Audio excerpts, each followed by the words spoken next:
میرے بزرگوں اور عزیزوں، 15 شعبان یہ بھی بڑی عظیم رات، شب برات بھی اس کو کہتے ہیں، لیلۃ البرات بھی اس کو کہتے ہیں، یعنی دوزخ سے نجات کی رات۔ لیلۃ المبارکہ بھی اس کو کہتے ہیں، برکتوں والی رات۔ لیلۃ الرحمہ، رحمت بھی اس کو کہتے ہیں، خاص رحمت کی نزول کی رات، اور بے شمار اس کے نام آتے ہیں۔ اس رات کی خاص اہمیت تو یہ ہے کہ اس سال جتنے بھی پیدا ہونے والے ہیں ان کے نام لکھ دیے جاتے ہیں، اور اس سال جتنے بھی مرنے والے ہیں ان کے بھی نام لکھ دیے جاتے ہیں۔ بندوں کے اعمال اللہ تعالیٰ کے روبرو پیش کیے جاتے ہیں۔ اس رات مقررہ روزی اترتی ہے۔ اسی مناسبت سے بزرگوں نے بعد نماز مغرب 3 مرتبہ یاسین شریف کا اہتمام کیا ہے، قرآن کا دل پڑھنے۔ مغرب کی نماز پڑھ کے، اوابین وغیرہ پڑھ کے 3 مرتبہ یاسین شریف پڑھی جاتی ہے۔ 1 مرتبہ درازی عمر کے لیے کہ اللہ پاک ایسی عمر عطا فرما جو اللہ کی اطاعت میں گزرے، نبی کریم صلی اللہ علیہ وسلم کی غلامی میں۔ اور دوسری مرتبہ اللہ پاک صرف اپنا ہی محتاج رکھے اس دنیا میں، اور کسی کا محتاج نہ رکھے، اور محتاجوں کی محتاجی سے محفوظ فرما۔ تیسری مرتبہ دفع بلیات کے لیے تمام بلاؤں سے، مصیبتوں سے اللہ رب العالمین ہم سب کو محفوظ فرما، کیونکہ یہ جو دنیا ہے، حضرت مجدد الف ثانی رحمۃ اللہ علیہ فرماتے ہیں کہ اگر مصائب نہ ہوتے تو اس دنیا کی قدر و قیمت ایک جو کے دانے کے برابر بھی نہ ہوتی۔ ان مصائب سے صرف بچانے والی جو چیز ہے وہ ہے قرآن اور حدیث۔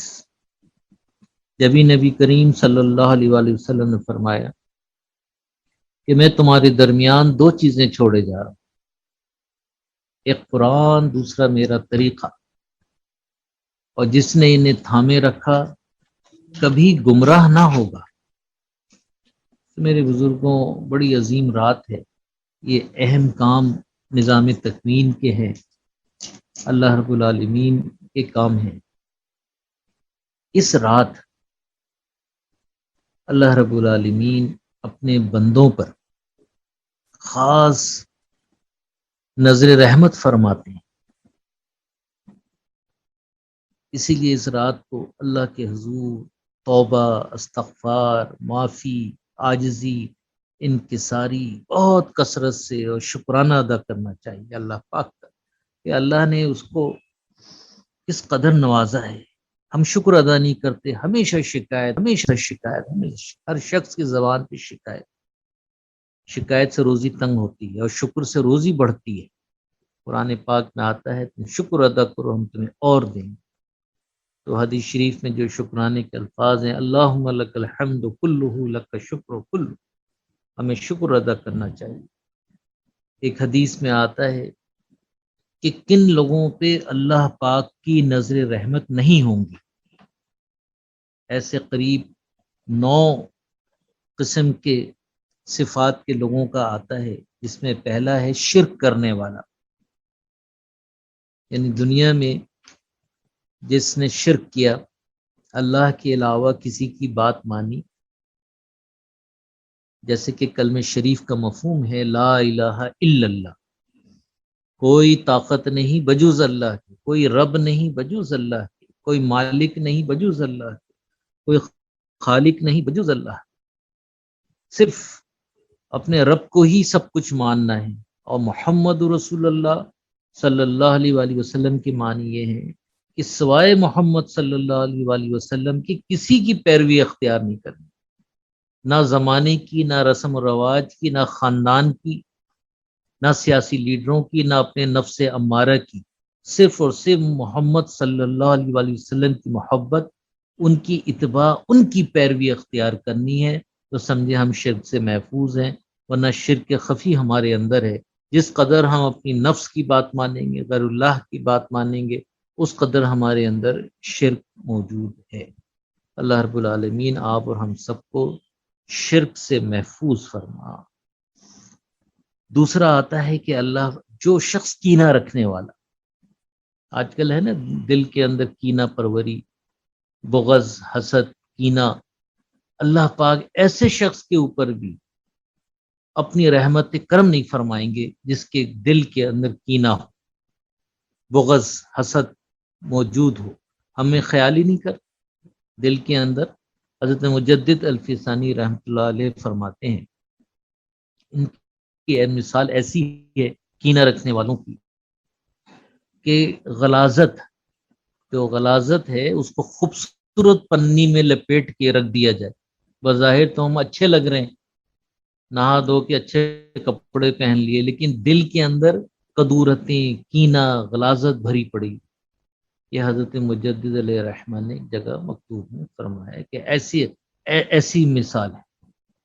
تیسرا فرماتے ہیں کہ انسان کو ناحق قتل کرنے والا، فی زمانہ دیکھ لیجئے، اب یہ جتنے لوگ جنہوں نے انسانیت کو مارنے کے لیے کرونا بنایا کہ اتنے لاکھ لوگ ارب قتل ہو جائیں، خود ہی اپنے وبال میں مبتلا ہو گئے، دیکھ لیجیے۔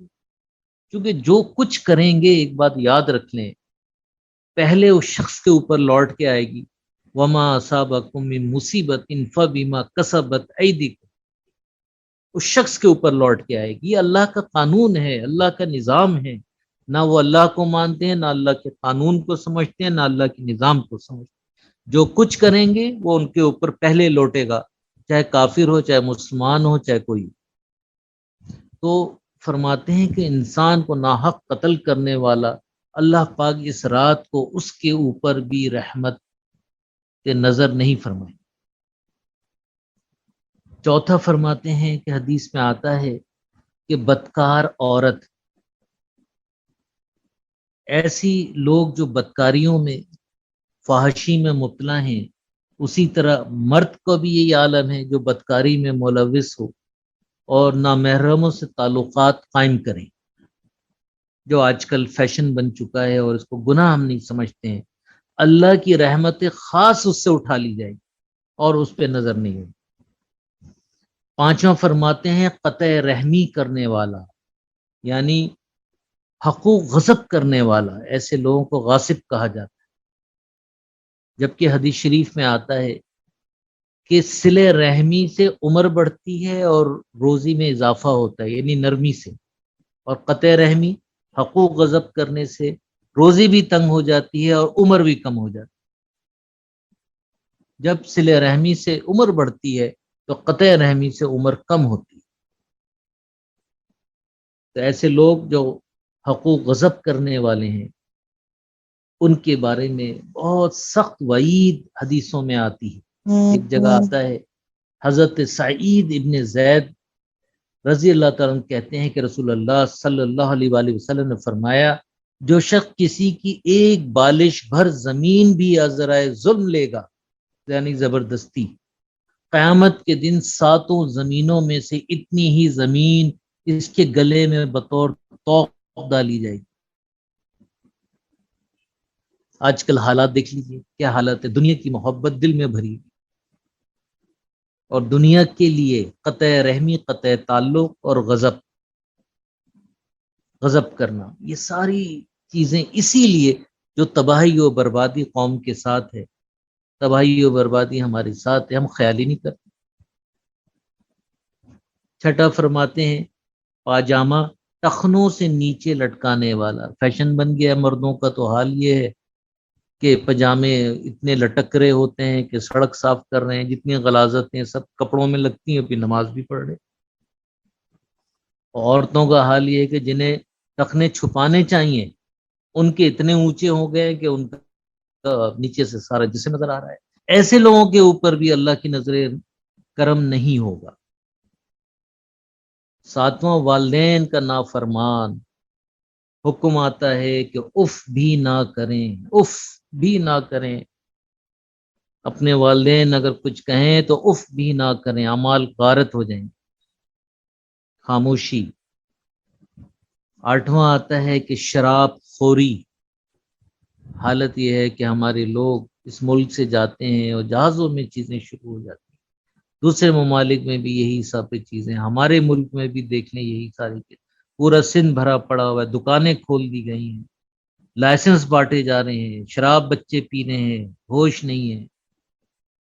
جب حرام چیز کھائیں گے حرام خون بنے گا، حرام خون بنے گا، آنکھیں بد نظر، زبان بے قابو، مغلظات، گالیاں زبانوں سے، اور ہاتھ ناجائز کاموں کی طرف، پیر غلط کام کی طرف، دل میں سوائے برائی کے اور کچھ نہیں آئے گا، ذہن خراب، دماغ خراب، یہ ساری چیزیں اسی لیے کہ شراب خوری اس قدر بڑھ چکی ہے کہ اللہ کی پناہ۔ ایک روایت میں آتا ہے کہ جادو کرنے والا، یعنی اپنے مذموم مقاصد کے لیے، جادو تو ویسے ہی حرام ہے، اور کسی نے دنیا کے لیے کیا جو آج کل رائج ہے، لوگ کر رہے ہیں، اور جگہ جگہ بیٹھے ہوئے ہیں، یہ سارے ہندو مسلمانوں کے نام رکھ کے جگہ جگہ بیٹھے ہیں، اور ہمارے لوگ جاتے ہیں اور اپنا ایمان برباد کر کے آتے ہیں۔ ہرگز نہیں، ہرگز نہیں، دور رہیں ان سے۔ میرے بزرگوں اور عزیزوں، بہت بڑی رات ہے، اس کی قدر کریں، اور عبادت کی رات۔ اللہ رب العالمین آسمانی دنیا پہ تشریف لاتے ہیں ہر روز، ہر رات، اور اس رات میں تو خاص اللہ رب العالمین کا نزول ہوتا ہے، اللہ پاک کی منادی ہوتی ہے، یعنی آواز پکار ہوتی ہے کوئی مغفرت کا طالب؟ پڑے سو رہے، ہے کوئی سائل جس کی میں ضرورت پوری کروں؟ اللہ سے مانگنا ہی نہیں ہے کوئی رزق کا طالب جس کو میں رزق دوں؟ ہے کوئی مصیبت زدہ جس کی مصیبت دور کروں؟ میرے بزرگوں، تھوڑی ہی دیر سہی اٹھ جائیے، بھلے 2 رکعت پڑھ لیجئے دل سے، 8 نہیں پڑھ سکیں، 2 رکعت دل سے پڑھیے، گڑ گڑا کے پڑھیے، اللہ کے روبرو دامن پھیلا لیجئے، اپنے رب کے روبرو تلبی پڑھیے، اللہ کے سامنے حاضر ہونے کی تلبی پڑھیے، لبیک اللہم لبیک، لبیک لا شریک لک لبیک، ان الحمد والنعمت لک والملک لا شریک لک، کہ اللہ میں حاضر ہوں۔ بہت ادب سے اللہ کے روبرو حاضر ہو جائیے، دامن پھیلا لیجئے، خوب روئیے، گڑگڑائیے، معافی تلافی مانگیے اللہ سے خوب۔ یہ معافی کی راتیں ہیں، کیا پتہ زندگی ہے یا نہیں، خوب معافی تلافی کیجئے، پھر اللہ سے جو چاہے جو مانگے، وہ بادشاہ ہے، وہ رب ہے، سب کچھ اس کے قبضے قدرت میں ہے، لا حول ولا قوت الا باللہ، خود اللہ کہہ رہے ہیں کہ ساری طاقتیں میرے پاس ہے، ان اللہ علی کل شیء قدیر، ہر چیز پہ میں قادر ہوں۔ اپنے دامن کو پھیلا لیجئے رب کے روبرو، جو بیمار ہے اپنی صحت مانگے، جو مصیبت زدہ ہے اپنی مصیبتیں دور کرنا مانگے۔ ہماری کیوں نہیں دور ہوتی؟ اس لیے سچے دل سے نہیں مانگتے، پورا دن پوری رات ہر وقت صرف غیبت غیبت غیبت، ہم اچھے دوسرا برا، ہم اچھے دوسرا برا، ہم اچھے دوسرا برا، یہ ہمارے مشغلے ہیں، یہ ہمارے شغل ہیں۔ ہمیں یہی نہیں معلوم ہم پیدا کیوں ہو گئے، ہماری پیدائش کا مقصد کیا ہے ہمیں نہیں معلوم۔ اللہ پاک قرآن پاک میں فرماتے ہیں وَمَا خَلَّقْتُ الْجِنَّ وَالْإِنسَ إِلَّا لِيَعْبُدُونَ، میں نے تو اپنی عبادت کے لیے پیدا کیا ہے۔ پھر ایک جگہ فرماتے ہیں وَعَبُدْ رَبَّكَ، عبادت کر اپنے رب کی، حَتَّى يَأْتِيَكَ الْيَقِينُ، اس وقت تک عبادت کر جب تک کہ تجھے ایمان حقیقی حاصل نہ ہو جائے۔ نہ ہمیں صورت ایمان حاصل ہے، نہ حقیقی ایمان حاصل ہے۔ جس کو حقیقی ایمان حاصل ہے، صورت ایمان میں بھی ہے، اس کی روح اس کے جسم کو جھکائے گی اللہ کے روبرو۔ نماز ہی نہیں پڑھی جاتی بیٹھے میں، غیبت کر رہے ہیں، چیخ رہے ہیں، چلا رہے ہیں، بےہودگی کر رہے ہیں، ٹی وی دیکھ رہے ہیں، ڈرامے دیکھ رہے ہیں، سارے کام کے لیے فرصت ہے، فرصت نہیں تو اپنے رب کے سامنے جھکنے کے لیے نہیں، تو پھر ہم کہتے ہیں جی اللہ کی رحمت کیوں نہیں ہو رہی ہم پہ، شکایت کرتے ہیں اللہ سے، ناؤذ باللہ کفر. اس رب سے شکایت نہیں ہے، اس رب کے آگے عاجزی اور انکساری کرنی ہے. 70 ماہ سے زیادہ محبت کرتا ہے. جب اللہ دیکھتا ہے نا کہ ہم پٹری سے اتر گئے ہیں، جسے ماں اپنی اولاد کو دیکھ لے کہ چھری ہاتھ میں لے لی ہے، خطرناک چیز قینچی ہاتھ میں لے لی ہے، ماں دوڑ کے آتی ہے، لپک کے اس سے چھری چھین لیتی ہے، قینچی چھین لیتی ہے، نہیں دے بیٹا تو تھپڑ لا کے اس سے چھینتی ہے. ایسے ہی جب ہم پٹری سے اتر جاتے ہیں تو ہمیں تھپیڑے پڑتے ہیں تاکہ ہم پٹری پہ آ جائیں. سمجھ نہیں آتی ہمیں. اللہ رب العالمین ہمیں زندگی میں سمجھ کی توفیق عطا فرما. اگر زندگی میں ہم نے توبہ کر لی، الا من تابہ، قرآن میں آتا ہے الا من تابہ، جس نے توبہ کی، وہ آمنا، ایمان لے آئے. کس پر ایمان؟ اللہ پر اور نبی پاک صلی اللہ علیہ وسلم کے طریقوں پر ایمان لے آئے. وہ عامل عاملا صالحا، اور سیدھے راستے پہ چلنا شروع ہو جائے، شریعت کے مطابق زندگی گزارے، سب کچھ چھوڑ دے، اپنی خواہشات، اپنے نفس کو سب چھوڑ دے، اللہ اس کے رسول کی اطاعت کرے، تو پھر اللہ پاک فرماتے ہیں فَأُولَٰئِكَ يُبَدِّلِ اللَّهُ سَيِّئَاتِهِمْ حَسَنَاتٍ، میں تبدیل کر دوں گا سارے گناہ نیکیوں میں بدل جاؤں گا. جب نیکیوں میں بدل جائے گا، بات انصاف ہو جائے گا، اللہ کی رحمت ڈھانپ لے گی، آپ کے سارے کام ہو جائیں گے. کام اس لیے نہیں ہوتے ہیں ہمارے، توبہ نہیں نکلتی ہمارے اندر. کیوں نہیں نکلتی؟ جو کچھ حرام کھائے، جو ہمارے اندر چیزیں پلی ہوئی ہیں، چاہے جس عمر میں بھی ہم نے کیا ہے. توبہ کریں گے تو یہ صاف ہوگا نا. الا من تابہ، جس نے توبہ کی، توبہ کر لیا، اب کیا کرنا ہے؟ وہ آمنا، ایمان لے آؤ. مان لو اللہ اس کے رسول کی باتیں، وہ بھی ہم نہیں مانتے.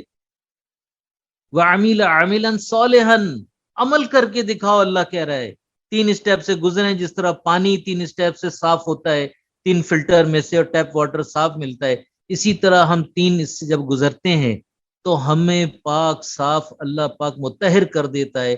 آگے جو فرماتے ہیں فَأُولَٰئِكَ يُبَدِّلِ اللَّهُ سَيِّئَاتِهِمْ حَسَنَاتٍ، سارے سیئات کالے دھن ہمارے صاف ہو جائیں گے. نہیں ہوں گے، نہیں مانیں گے تو سن لیجئے، اس دنیا میں ٹھنڈا طریقہ ہے یہ جو بتایا گیا ہے قرآن پاک میں. ہمارے بزرگ کہتے ہیں یہ ٹھنڈا طریقہ ہے، توبہ کر لیجئے مرنے سے پہلے. نہیں کریں گے کوئی بات نہیں، جائیے. کہاں جائیں گے؟ برزخ میں. اب وہاں کیا ہوگا؟ وہاں پہ ایک مثال میں دیتا ہوں اپنے طالب علموں کو پڑھاتے ہوئے. کیا جب سردیاں آتی ہیں تو ہم نے دیکھا ہے کہ پٹھان کی دکان پہ مرغی لٹک رہی ہوتی ہے، اس کی ٹانگیں باندھ دی جاتی ہیں اور سوپ نیچے ہوتا ہے. اس بیچاری مرغی جو ہے وہ گرم سوپ کے اندر ڈبوتا ہے، اس پہ ڈالتا ہے اور پھر کھینچتا ہے، اور وہی سوپ ملتا رہتا ہے. وہ کئی 10 دن تک مرغی چلتی رہتی ہے بیچاری. تو یہ حالت پھر وہاں اس طریقے سے صفائی ہوگی، لیکن وہاں پر جو ہے 70,000 گنا زیادہ آگ ہوگی. تو اب ہم پسند کر لیں کہ آیا ہمیں پٹھان کی مرغی کی طرح دوزخ میں جا کے صاف ہونا ہے یا اس دنیا میں توبہ کرنی ہے. یہ تو چوائس اللہ نے ہمیں دے دی ہے، اختیار دیا ہے اس دنیا میں. ہمیں تو ایک محدود اختیار کے ساتھ بھیجا ہے، جس کو تقدیر معلق کہتے ہیں. تو ہمیں چاہیے کہ زندگی میں توبہ کر لیں. اور جو لوگ زیادہ تر مصیبتوں اور پریشانیوں میں مبتلا ہوتے ہیں تو اس کی وجہ یہی ہے جو 9-10 چیزیں ابھی اس میں بیان کی گئی ہیں، کہ اللہ پاک اس خاص رات کو بھی نظر رحمت نہیں فرماتے ہیں ان لوگوں کی طرف. اپنے دلوں کو ہم صاف کریں. اللہ رب العالمین ہم سب کو، یا اللہ پاک یہ تمام بیماریاں جو حدیث شریف میں بیان کی گئی ہیں، یا اللہ یہ شرک کرنے والے مرض کو ہمارے اندر سے دور فرما، ہمارے اندر سے کینہ پروری کو دور فرما. یا اللہ یہ ناحق انسان کو جو قتل کرنے والی چیزیں ہیں اس کو بھی دور فرما. ظاہری باطنی 2 چیزیں ہم اختیار کرتے ہیں، ان کو دور فرما. بدکاری سے عورت مرد سب کو یا اللہ ہم سب کو محفوظ فرما. قطع رحمی، یا اللہ حقوق غضب کرنے سے ہم سب کو محفوظ فرما. اور پیجاموں کو یا اللہ مردوں کو شریعت کے مطابق کرنے کی توفیق عطا فرما. عورتوں کو بھی شریعت کے مطابق پردہ کرنے کی توفیق عطا فرما. یا اللہ ہمیں والدین کی فرما برداری عطا کرنے کی توفیق عطا فرما. شراب خوری سے اور شرک سے اور جادو ٹونوں سے، ان تمام خرافات سے اللہ پاک ہمیں محفوظ فرما، اور اپنی خاص نظر کرم اس رات کو یا اللہ ہم سب پر عطا فرما۔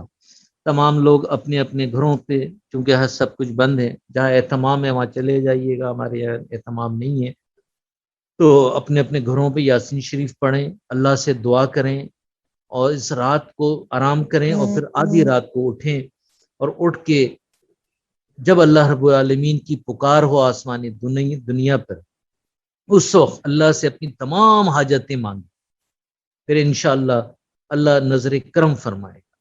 وآخر دعوانا الحمد للہ رب العالمین۔